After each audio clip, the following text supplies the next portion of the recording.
এনসিপির সহকর্মীবৃন্দ এবং মিডিয়ার ভাইদেরকে অসংখ্য ধন্যবাদ।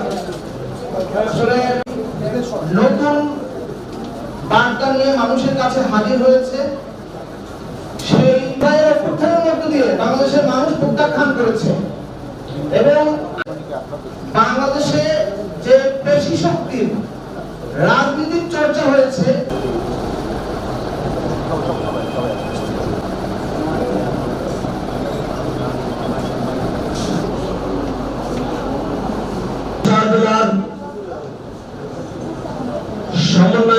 সমন্বয়ক কমিটির আসাদ বেঙ্গলি আমাদের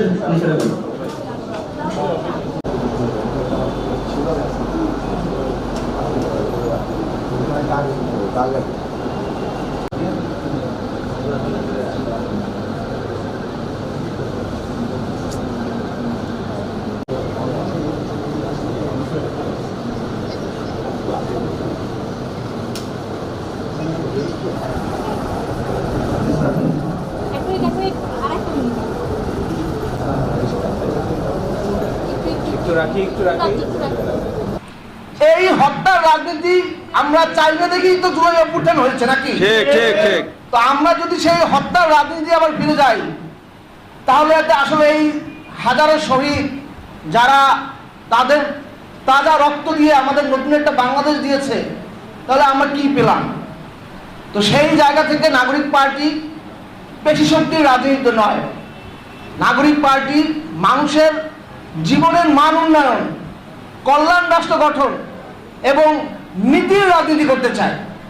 এবং সেই রাজনীতির বার্তা নিয়ে আমরা পাড়ায় পাড়ায় মহল্লায় মহল্লায় এদেশের মানুষের কাছে যাচ্ছি, মানুষ সাড়া দিচ্ছে এবং আমরা বিশ্বাস করি আগামীর যে নির্বাচন, জাতীয় নির্বাচন হবে, সেই নির্বাচনে মানুষ ব্যালটে, তারা যে পেশি শক্তির রাজনীতি চায় না, তা ব্যালটের মাধ্যমে মানুষ প্রমাণ দেবে ইনশাআল্লাহ।